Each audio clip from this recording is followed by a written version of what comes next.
Good evening, buenas noches, and thank you for tuning in tonight. On behalf of Mitchell Kaplan, the Miami Book Fair, and all of us at Books and Books, I welcome you to a virtual evening with Peace Adzo Medie to discuss her debut novel, His Only Wife, published by our friends at Algonquin, and recently named a Reese Witherspoon and Hello Sunshine Book Club pick. His Only Wife is a witty, smart, and moving debut novel about a brave young woman traversing the minefield of modern life with its taboos and injustices. In Afi, Peace has created a delightfully spunky and relatable heroine who just may break all the rules. Peace Adzo Medie was born in Liberia. She's a writer and senior lecturer in gender and international politics at the University of Bristol in England.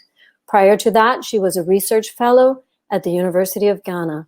She's published several short stories, and her book, Global Norms and Local Action, The Campaigns to End Violence Against Women in Africa, was published by Oxford University Press in 2020. She's an award-winning scholar and has been awarded several fellowships. She holds a PhD in Public and International Affairs from the University of Pittsburgh and a BA in Geography from the University of Ghana. In conversation with Peace this evening is the wonderful Kiley Reid. An Arizona native, Kiley is a recent graduate of the Iowa Writers Workshop, where she was the recipient of the Truman Capote Fellowship. Her New York Times best-selling debut novel, Such a Fun Age, is currently in development to become a film. The novel was longlisted for the 2020 Booker Prize and a finalist for the New York Public Library's 2020 Young Lions Fiction Award and the Mark Twain American Voice in Literature Award, among many, many others. We'll have some time to take audience questions after their talk, so please go ahead and put in your questions anytime during the broadcast in the Ask a Question button at the bottom of the screen. You can order your copy of His Only Wife or Such a Fun Age or any other book you might need from Books and Books below by pressing the green button at the bottom of the screen. Every purchase you make keeps Books and Books up and running, so we thank you. And you can also press the donate button anytime, and any amount is welcome. Indie bookstores need your help now more than ever, so we're particularly grateful that Peace and Kiley have made time to be with us tonight. And now, without further ado, I'd like to welcome Peace to the stage to open with a short reading of her book. Thank you very much, Christina, for that kind introduction. So I'll do a short reading from His Only Wife, but before I do, I will kind of summarize the story. And His Only Wife is about Afi, a young woman in Ghana who enters into an arranged marriage with Ellie, a very wealthy man. And this is a marriage that has been arranged by Ellie's mother, auntie, because she disapproves of Ellie's partner. So Afi has been given this task of bringing Ellie closer to his family. But we learn from the very first page that Ellie does not show up for his own wedding. And it isn't until several weeks after they've been married that Afi gets to see her husband. So this extract that I'm going to read is from when Afi sees Ellie or meets Ellie for the first time after they've been married. And this is several weeks after the wedding. Ellie came at 1:36 p.m. I knew the exact time because I was sitting and staring at the analog clock on my phone when the doorbell rang. The sound startled me and I dropped my phone. I hadn't heard the lift stop and open on my floor. My mother rushed out of her room and mouthed go while pointing to the door. I hesitated. For some silly reason, I wanted to fish my phone from under the chair before I answered the door. "Ah, open the door," she said with sound this time. I stood up and smoothed my dress over my hips. My armpits were moist. It was a good thing that the fabric was light and patterned, so that my sweat stains would not be visible. My feet felt heavy, so that I needed extra effort to lift them. I imagined that I looked like a marching soldier. The frown on my mother's face told me that she was displeased. The bell rang a second time. She flashed her eyes as if they had the power to physically push me toward the door. My hand was so damp with sweat that it slipped off the round doorknob when I tried to turn it. I wiped my hands on my dress and tried again. This time, I was successful. Ellie broke into a smile that reached his eyes when he saw me. He was leaning against the door frame like someone who had been waiting for a long time to be let in. Please, good afternoon, I managed to say in a near whisper. Should I shake his hand? Should I hug him? A kiss on the cheek? Last night I'd imagined hugging him, but now no greeting seemed right for this almost stranger who was also my husband. It didn't help that he was gently leaning against the door frame and openly staring at me, his smile intact. Afternoon, Afi, he said, his eyes never leaving my face. I lowered my eyes to look at my hands and then my feet. Anything to avoid the intensity of his gaze. Please come in, Foeli, I heard my mother say from somewhere behind me. Only then did he look past me into the flat. I breathed a soft sigh of relief and stepped aside to let him in. I'll stop there. That's so great. Thank you so much, Peace. I'm so excited to chat with you.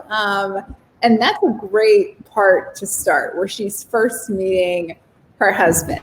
Something that I really loved about this was, I love when books take me on a ride with the person in the book. And along with Afi, you're like, what is this guy like? I can't wait to meet him, which is very strange because he is her husband. And, you know, one of the things that really struck me immediately was the first sentence in this novel. Ellie married me in absentia. He did not come to our wedding, which is such a strong opening line. And I would love to know if that for you was where the novel started, or if the first lines came to you later. Tell me about your process a little bit. So there was always a version of this first sentence, because I knew that what I wanted the sentence to convey, and what it was that it is a very unconventional wedding. It's very unusual, and I wanted the reader to know that the relationship that will come after the wedding will also be quite unconventional and full of surprises. Mm-hmm. So I wanted that first line to clearly communicate all of this. Yes, yeah. I love a strong first line. And it takes so much. You have to craft it so carefully, and that does the job for sure. I'm so excited to be chatting with you as well, because we are both Reese Witherspoon book club picks. And I know how exciting that was for me.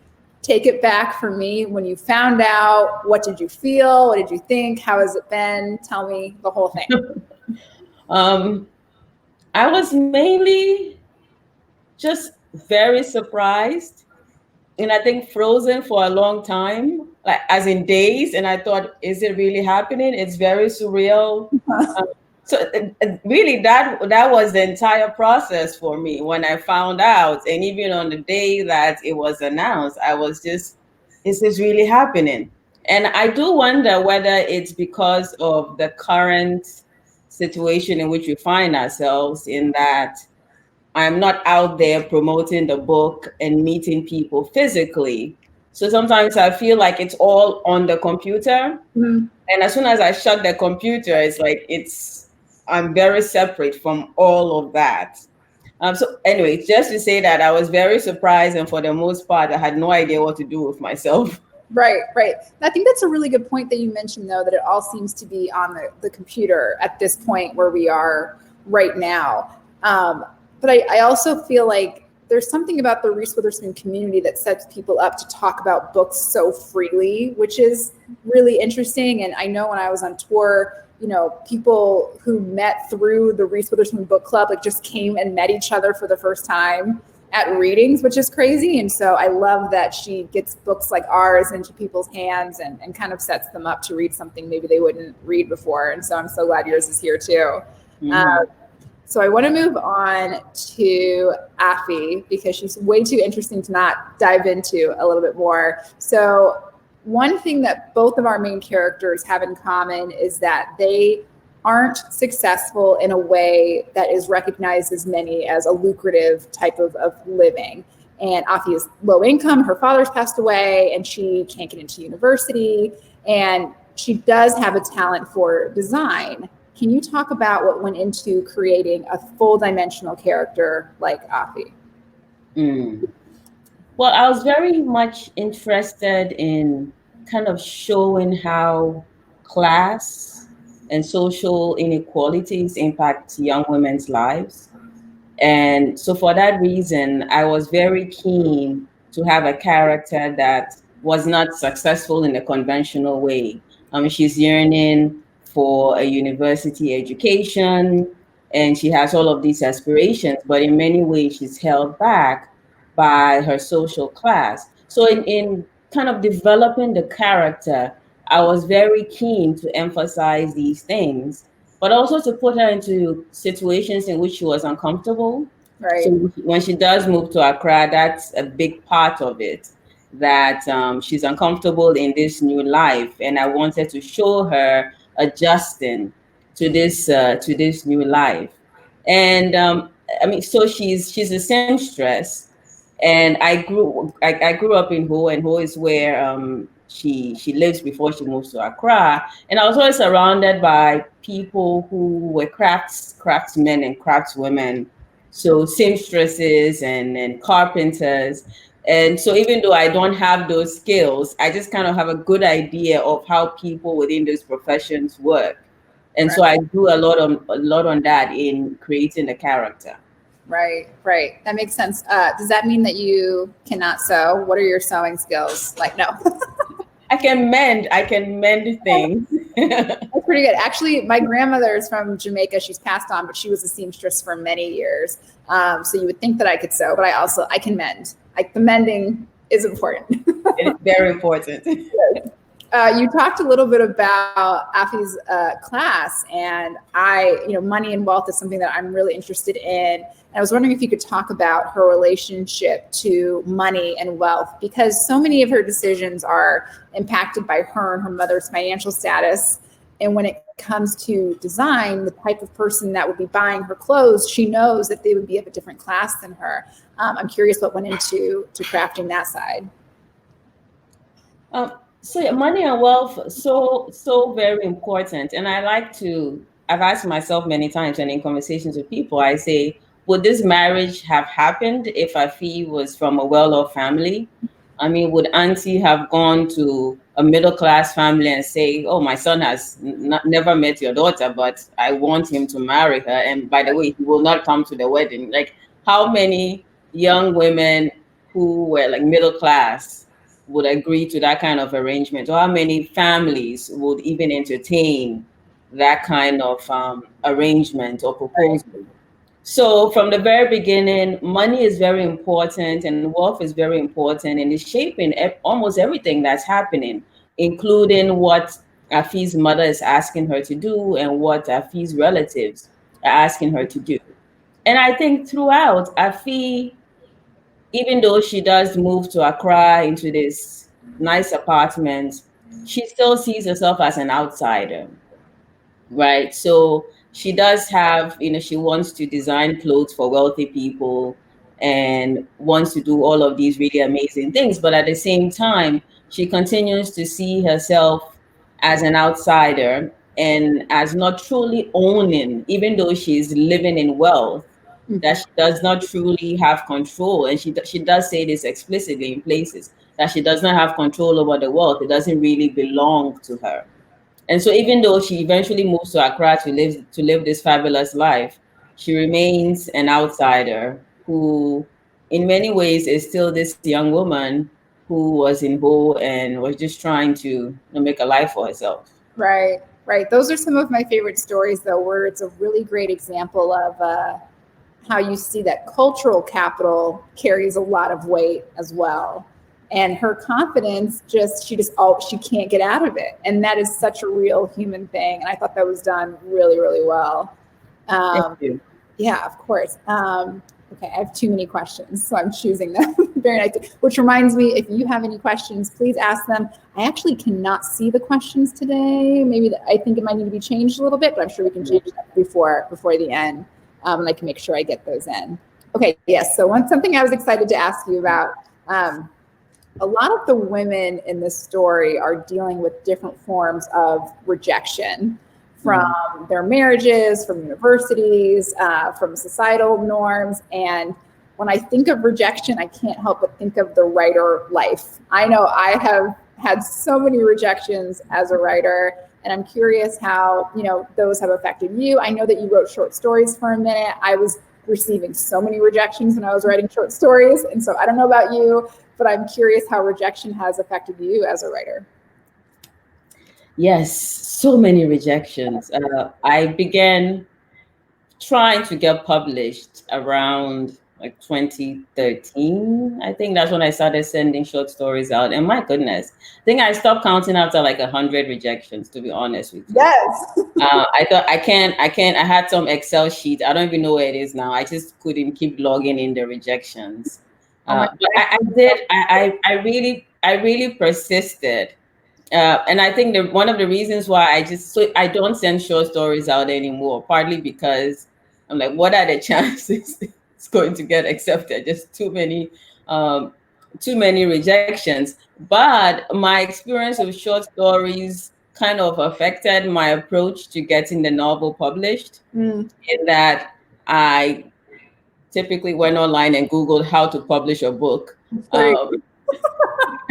That is how it happened. And then, but I read all these kind of things you should know as a writer, and a lot of it was about, well, you have to have a full manuscript before you approach an agent, and if you do, the chances they're going to pick it out of the slush pile are really slim. And even if it's picked out of the slush pile, they'll probably not like it. And I thought, oh my goodness, this is hard. And so I never sent the novel out, because I said, you're going to have to finish it and polish it extensively before you ever send it out, because like you've seen the 100 rejections that you've gotten from short stories. Right. Yeah, so I basically never sent the novel out. So take me through it. You went from never sending the novel out, and then how did it happen? When did you send it out? How did the magic happen at the end? Well, I was very fortunate in that my agent read one of the short stories that made it through the gauntlet of rejection and reached out to me. And of course, I thought, this is too good to be true. But it was true.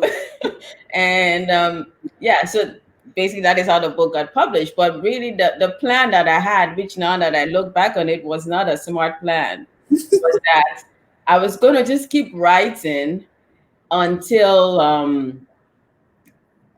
was going to keep writing slowly, because I was also doing research and writing an academic book and academic articles. So I thought I would just keep doing these two things together, but the fiction will come along much, much slowly. And maybe in like 10 years, I would have completed a book. Or worst case, when I retire from academia in 25 or 30 years, then I will publish a novel. But now thinking back on it, that wasn't smart, because it would have been so dated if I kept this book for 10 years before I tried to publish it.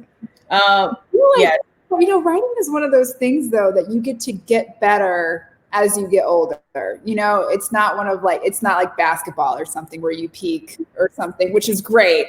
So I have faith that your things wouldn't be too antiquated by the time. But I like this plan better. Publishing now is always better. Yeah. Did you ever get, in all of your rejections, did you get those good rejections that kind of build you up a little bit? Where people say like, this almost made it, but not quite. No. Somehow those rejections annoy me a lot. Telling me that I almost got something does not make me feel better. I did not get the thing. Just say you're not getting it. And I feel that way about everything, about job applications, about everything. Just tell me, no, you didn't get it, because somehow knowing that I almost got it hurts. Yeah. Way more than. Yes. So I know they're supposed to encourage you, but honestly, they just make me more frustrated. Right. So you would prefer the like, dear author, no, than like, almost, please submit again, almost, at the other side. I totally understand. What I like is feedback in this. These are the strengths and these are the weaknesses, and this is how you can make your work better. I always appreciate feedback. Yes, especially the feedback when you can really tell somebody is ready to make your story better. It's a difference, and it is just the best gift. Yeah, I completely understand. Yeah. I do want to talk about your research outside of fiction. I know it focuses on gender and women's rights, and I'm curious how your day job infiltrates your fiction, or how your fiction infiltrates your day job, how you make that combination work. Yeah. So yes, thanks. Excellent question. My nonfiction definitely impacts the fiction that I write. And I do try to keep them separate, but it's really difficult because it's like one brain that's doing both things. Mm-hmm. But when I began thinking about this book, I was also doing a project on violence against women and how post-conflict states respond to violence against women. So I spent time in Liberia and Cote d'Ivoire doing research, and I spoke to survivors of violence, including intimate partner violence. And one of the things that kept coming up in my interviews was that women would talk about how they wanted to leave abusive relationships. So this was physical abuse. Mm-hmm. They wanted to leave abusive relationships, but they would have friends and relatives telling them to stay in the relationship for a variety of reasons. And I was mainly talking to like women from low income communities. So they would say things like, well, my friend said, if you leave, who's going to take care of the children? Who's going to pay their fees? You should stay in this relationship. Mm-hmm. So it really got me thinking about the reasons that women enter relationships, but also stay in relationships. And I knew I wanted to write about this in fiction, but I also did not want to write about violence because I had spent, I think I began my doctoral program in 2007. And by then I'd spent like 5 years just constantly thinking about violence and talking about violence and writing about violence. And I thought, I can't take this anymore. In fact, I had reached a point where I was no longer reading fiction and I'm still at that point. I don't read fiction that focuses on physical suffering, because then my entire life would just be me reading about physical suffering or writing about it. And I thought, I can't. So there are a lot of awesome books that have been published over the last few years that I have not read. And I'm like, maybe I'll reach a point where I can read about physical suffering again and I'll read them. But yeah, so I wanted to write about these issues of social pressure and all of that and how it impacts women, but I didn't want to write about violence. So that is how this book came to be, well, partly why it came to be. But I think my fiction has also been very useful or has helped me become a better social scientist. Mm-hmm. Because I started writing when I was about 10, and I would just like scribble my own short stories and novels and novellas. And I think over time you just learn to become a better writer. Right. So one of the nicest things, or some of the nicest things that people have said to me, including students who I assign my social science writing to, is that you're really easy to understand. Like you break things down, you make complicated things seem very simple.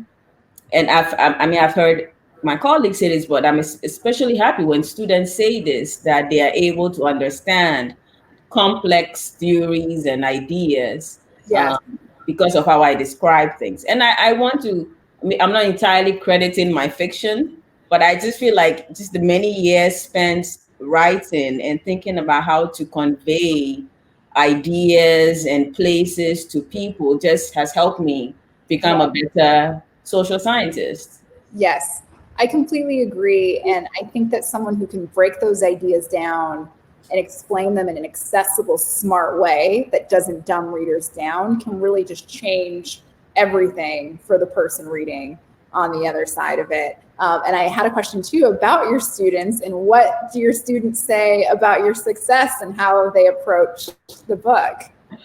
Yeah, so we just started teaching this term. Well, sorry, this week. This is my first week of teaching, and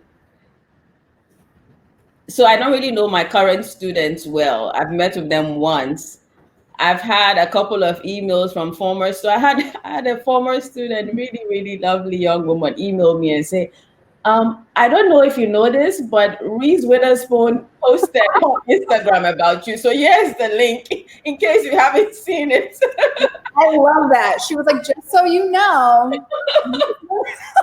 Yeah. And she's like, and where can I get the book to buy in the UK? And I thought, oh, that is like the sweetest thing ever. That's amazing. Yes. But yeah, I'm sure that as the term starts and I start, oh, I also had another student tell me this week that, oh, I told someone that you were my personal tutor, and they were really surprised. And I thought, wow, okay. So at least I knew that she had heard about the book before. Okay. Yes. I mean, I'm glad you knew about Reese before. That's a good thing. Yes. I want to talk a little bit more before we do questions in about 5 minutes. If you guys have questions, please write them in the little question box. But I love talking about process and what it looks like when you're not here. So let's say it is your ideal writing day, like the ideal situation for you to be writing. What time is it? Where are you? What does it look like? What is your situation like? It's changed a lot. So when I was writing His Only Wife, I had this schedule where I was waking up around 4 in the morning. 4 in the morning? Write fiction. Yeah, I'll wake up around 4, write fiction, and then around 6, I would switch to nonfiction, go into work, teach, meet students, have meetings, and then come back and maybe write for another hour. So, but I mean, I love, and now that I think about it, I think the reason I liked, well, because of the time crunch, but also it gets very hot. So most of my writing happened in Ghana for this book. It gets very hot very quickly in Ghana when you wake up. And I love the mornings, the very early mornings when it's still cool, right? And this cool breeze. So I love early morning writing.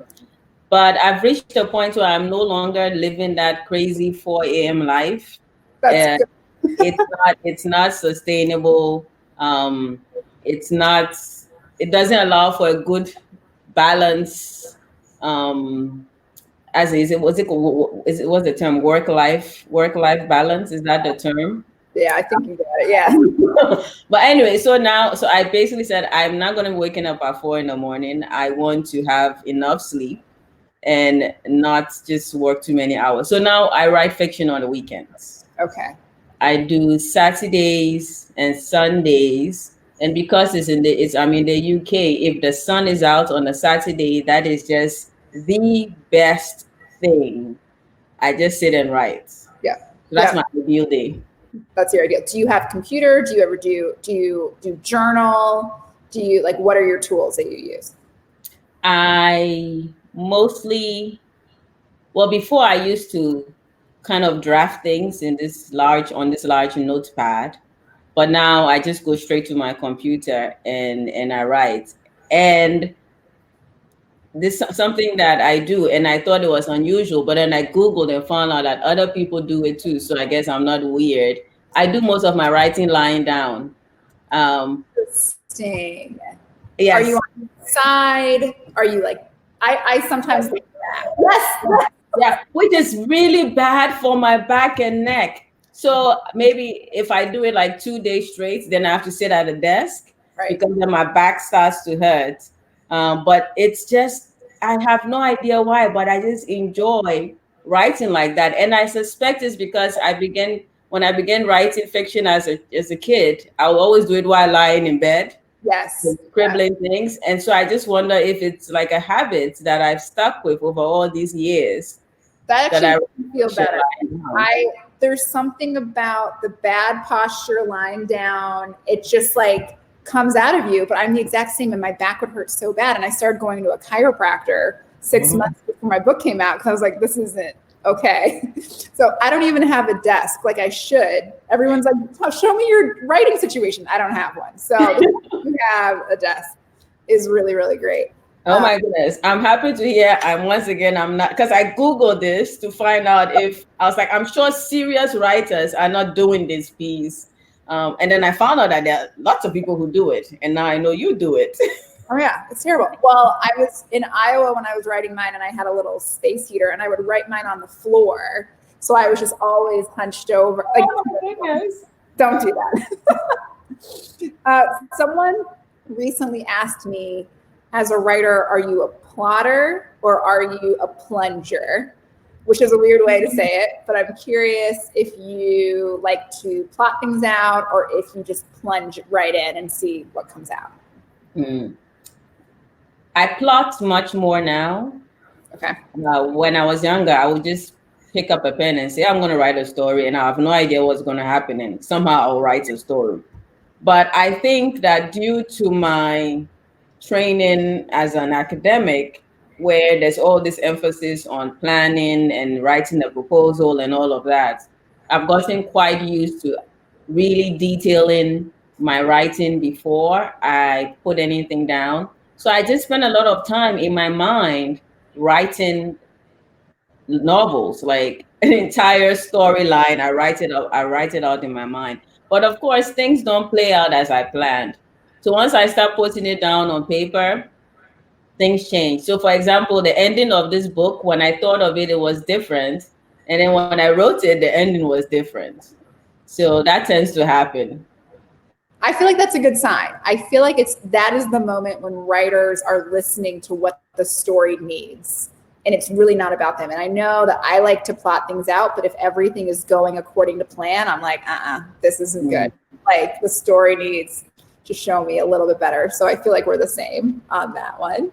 And I'm going to do one more question before we get into the audience questions. I have too many. I'm deciding. Okay, well, I can't not ask this one. I want to know what you're reading this year, especially as we've had so much time at home to do things. It's a different year, so I'm curious what you've been reading, what stood out for you this year. I have read some really good books over the last few months. I'm always, of course, reading fiction. I'm reading social science books, and then I'm reading academic journal articles, and I also edit an academic journal. So I'm just reading a lot. So I don't read as much fiction as I would like for this reason. But I've read some really good books. I read On Earth We Are Briefly Gorgeous. Yes, I haven't read it. Everyone said it's amazing. I love that book. I read Pachinko recently, well, a couple of months ago. I'm reading, and I've been reading this, I think, for a few weeks now, Bernardine Evaristo's Girl, Woman, Other. I just read it. It's literally on my shelf right now. Oh, yes. It is beautiful. I am reading. I will confess that I feel like there are a lot of classic African authors that I haven't read. And so I'm like going back and reading all the African authors that I feel like I should have read, and I haven't read all of them yet, all of their books. So I'm reading this, Our Sister Killjoy by Ama Ata Edu, and she's a Ghanaian writer. She's a poet, playwright. I love her work. So yes, I'm reading some recent books that have been recently published, but I'm also reading books that have been out for a very long time that I think I should have read by now. I think I love going back and being like, let me see what the fuss was about that author. So I think that's really wonderful. I am going to get to some author, and I'm going to turn my light on too. There we go. Okay. I am going to get to some questions. Feel free to pop them in the question box, and let's get started. Okay. This one says, as two amazing writers who birthed two incredible books, that's so nice, with such great success, how do you decompress? And how do you come down from such a good writing session? Ooh, what do you think? I feel like it's hard to come down from a bad writing session instead of the good one. I just realized it's hard for me to answer that question because fiction writing is what I do to decompress. So that's the break time is fiction writing. Yes. Unfortunately, I'm the person who, when I want to take a break from writing, I write. So I've been saying for a while that I'm going to develop some new talents. And I decided, and because I'm not very athletic, sports would be great for me, but I'm not athletic. So I decided I'm going to learn how to knit. There you go. And I just keep talking about learning to knit, but I haven't learned it yet. But once I learn how to knit, Yes, then knitting will be the thing that I do to decompress from writing fiction, I guess. yes. Talking about it is the first step. You're halfway there, and then you're gonna be. So the way that you decompress from academic writing is fiction writing. Yes. That is fascinating. Okay, so then when that's done, do you listen to music? Are you a podcast person? Do you watch TV? I listen to music, and it's just the same few songs over and over again. And I need to expand my playlist. I also watch a lot of Netflix. Same girl. Yes. We'll get into that later for sure. Okay, let's get to the next question. Okay, someone said, Mr. Reid, I adored you. Everyone's so nice. I cannot wait to read your book, Miss Dia. I would love to know what both of you are reading. So we talked a little bit about that. I'm going to morph this really sweet question from Lisa because I'm always curious what books stuck with you from your childhood, if you can remember it. I remember a period. So I read a lot of, I think, the classics. I remember reading like the Hardy Boys and what's the other one? This children's investigative series. Now I can't remember. The Spy, and then there was another one. The Famous Five. Oh, yeah. Yes. But then I remember being a tween and being obsessed with the Sweet Valley series. Oh, yeah, Sweet Valley High. Good. Yes, and there were Sweet Valley Twins and the Sweet Valley High, and we had a small library in Hull that I'm sure someone donated those books to the library, but there were just not enough of them. So it was always an elaborate process of trying to get one of those books to read. But yeah, so I went through a Sweet Valley craze when I was like, I guess 12 or 13, I think.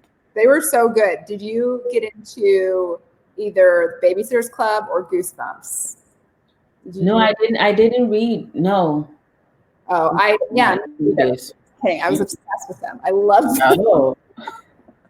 They were the best. I'm sure if I read them now, I would be like this. How did I read this? Okay. The next one is, oh yes, this is a great one. Alice wants to know, can you talk about the character of Ellie? He is a puzzle. In some ways, respecting Afi and encouraging her not to be subservient, but on the other hand, he wants her to accept that he has another partner and is fairly regressive. What do you make of him, or what were you wanting us to think of him? That's a great question. Well, I like writing characters that are complicated, characters that aren't just unlikable, or is it unlikable? I guess I like to write characters that have strengths and weaknesses, and I think it would have been easy if I'd written Ellie as this person with no redeeming qualities, and it could have been so easy to hate him. And I went out of my way to ensure that he was nice in many ways. And I think that just made it harder to evaluate him as a person and to decide on how you felt about him. And I just love creating this ambiguity in my writing. But I think the thing about Ellie is that he's nice, but he's also very much a good representation of what I think is toxic masculinity, in that he has this idea that he is supposed to just have what he wants, and he wants wealth. He has wealth. He wants women. He wants to accumulate women, is how it's described. Right. And he does it, but there's a sense of entitlement that he should have all these things and he deserves those things. And he's surprised that Afi would think that he shouldn't have all of the things that he wants. So he's a nice guy in many ways, but then he's also, I think, a classic case of toxic masculinity in some ways. I think that having a full character like that is so much more familiar to a reader than to have someone who's so easily unlikable. And I thought that was really well done. Someone asked here the name of the first book that you said you were reading in your free time. I'm trying to remember the name of the book that you said the first one that you were reading. Oh, yeah. on Earth, we are briefly gorgeous, Ocean One. Yes, yes. You got, on Earth, we are briefly gorgeous, which is I should say I'd heard about the book, and then I heard him speak on the Guardian book podcast, and I thought, oh my goodness, I just love the way he sounds, and I said I want to read his work. I guess I don't have the words to articulate how he sounded. He talks like it's a song. Yes, it's so beautiful, and I thought I need to read his work now. And I think because it was during the lockdown, so I couldn't go to the bookstore. So I ordered it online. I cannot wait to be able to go to the bookstore. I want to have it now to read. So I ordered it online. Hearing someone speak, being like, I need that. I love that. Okay, it's never happened. Okay, maybe I shouldn't say that. Like Toni Morrison, I hear Toni Morrison also has that thing where she speaks, and I'm like, oh my goodness, I just want, and James Baldwin, I want to hear everything that you have to say and read everything that you've written. Yes, whenever I watch James Baldwin speak any clip, I find myself, I'm like, how long have I been here? 5 minutes? I just sucked in. That is unreal. I completely agree. Miss Sally wants to know, are there topics about race or privilege that are easier to write about in your fiction than to discuss in real life, or some that are more difficult to write about in fiction? That's a good one. Wait, in fiction versus my real life? Yeah, does fiction kind of allow you to talk about issues of race and privilege in a different way that's maybe easier than in person in real life? Well, I haven't really written much about race. Well, not in this book, at least. I haven't written much about race, but then I do have really earnest conversations about race. So not with everybody. I think that's the thing. I tend to talk to a select group of people, right, about race. So maybe in fiction, I speak to a wider audience, whereas in my personal life, I'm mainly talking to a select group of people about issues of race.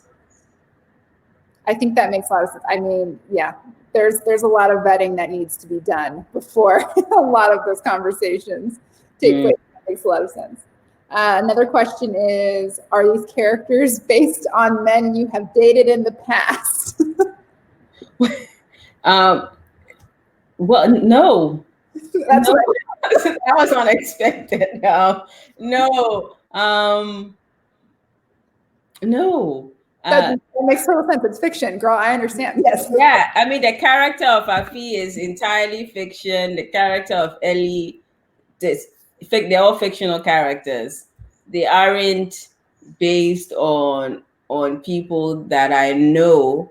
But I think, I mean, with my research, I just spent so much time talking to people about their relationships, about their partners, that I think all of this comes together to even though I'm not thinking I'm a particular individual, I just think conversations that I've had over time, whether in my research or with people I know, have led me to craft these characters that behave in a specific way.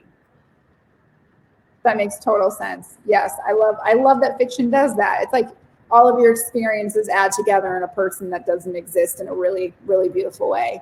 Cheryl wants to know, how much of the patriarchal way of thinking in this book is due to colonialism? I'm curious about pre-colonial marriage customs in Ghana. Pre-colonial marriage customs. So what I've heard people say is that marriage, even what we describe as traditional marriage, has changed quite a bit. So what we see Afi go through, or the celebration that happens in the first chapter of the book, is now described in Ghana as the traditional marriage, or in fact as the engagement. And I made sure I didn't use that word engagement in the book, even though people describe it as engagement. And then talk about the white wedding, where the bride wears white and happens in the church, they describe that as the wedding, right? But before colonialism, this thing that we're calling the engagement was the only wedding. And if you went through this traditional wedding, you were married and you were recognized as a wife or a husband by your community. And by what we're seeing over time is this move towards weddings within the church as the true wedding, whereas the traditional is being described as an engagement. And so I wanted to push back against that. So I didn't describe the traditional wedding as an engagement in the book, even though there are many people in Ghana who would describe it that way. Right. I think that is very important to understand this culture in a new way, and to get out of, for a lot of Western readers, to get out of like our, perception of what a wedding is, because this is very different and it means different things, especially when money and class is involved, as it so much is in this novel, which was really, really well done. I think that might be the last question, but I'm going to end with two last questions of my own. And the first is, how have you been doing during this time of staying at home while writing? Is this much different than your other life of writing at home as a writer? Yeah, I'm just curious about your pandemic season and how you're staying sane and all those good things. Well, when the weather was nicer, I was socializing quite a bit outside. So I'm lucky to be in an area where there are parks. So I was spending quite a bit of time in parks and in the sunshine, and it was making me feel really good. But now it's rainy again. But I have a very good plan. Well, maybe it's not good, but it's my plan. And that is that I'm going to buy warm clothing and hang out, socialize with people outside, as long as there's not a new lockdown. So that is the plan. Because, and I should say, a lot of, when I talk about writing and thinking about my writing, a lot of it happens when I'm walking. So when I'm in Ghana, I spend most of my time outside of Accra, and I live in what we call the countryside. Yes. I just go on very long walks. And so for me, not being able to walk or not being able to see trees and grass is not good for my productivity or my well-being more broadly. So yes, my plan is to go outside in the winter in warm clothing. I hear that's what they do in Scandinavia. So I'm going to try it. Yes. Also, I feel like we are kindred spirits in this, because walking is such a huge part of my writing life. It's huge. And that's when you're on that walk, that's when you figure things out and things just make sense in a new way. So whatever warm clothing you get, if it works, please let me know, because I need it. And then my last question, which I think is very important, what are you watching on Netflix right now? Oh my goodness. What am I? Oh gosh. Wait. Yes. I'm opening my wait. It was so unexpected. I can't remember what I just watched. Oh no. Did I watch anything? I can't remember. Yeah, anything that you're like, I watched that the murder. What is it called? Did you watch the American Murder documentary? That. And I said, that is my research come to life. And I should not have been surprised, because that is my research and that's what I study. But still, that is exactly what you study in the relationship dynamics. That's crazy. Yes. I just watched it. It was and I kept thinking, why would you do this? And to your wife and to your children, why? It was wild. I watched it way too late at night, and then I was just awake. It was terrible. We had the same night. And like the research tells us this. I mean, all of the statistics shows us that like it's more likely to be someone that a woman knows. Always. So like you kind of know it, but still, and the fact that they had all this footage where the husband is denying and is acting Like he knows. Oh my goodness. I don't know about you, but watching documentaries is so wonderful for my writing process of actually watching real people and real human behavior in the moment, even when it's disturbing in that way. I mean, sometimes when I'm on Netflix, I'm not doing anything productive, but sometimes it feels like research. It feels like putting all that into your writing. And so I can't believe we watched that in the same week. That's amazing. It was very good. I think we are like millions of people around the world. I like that. This has been really, really lovely. Thank you so much for this wonderful book, which I have to just say, it's so quick and it's dealing with really interesting, heavy topics, but Afi is also so funny and there's so many moments of lightness, which I really appreciate, especially at this time. So thank you for such a lovely read. It was really wonderful. Thank you to everyone else who's joined in. Peace, I've loved chatting with you, and I'll turn it back over to you. Yeah.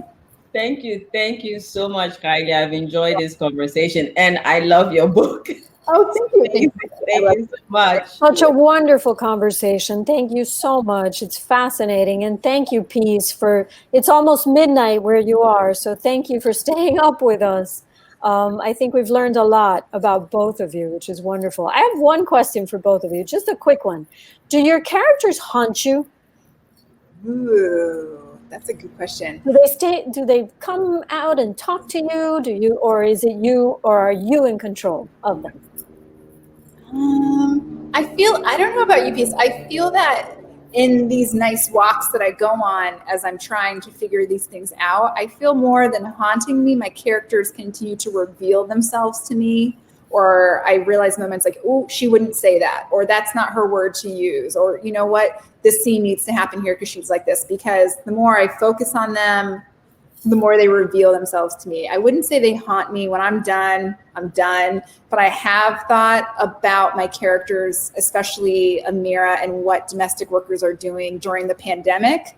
I have thought about that a lot and how that would be a really difficult situation for her. But yeah, I like to, when I'm done, I shut that door immediately. Yes.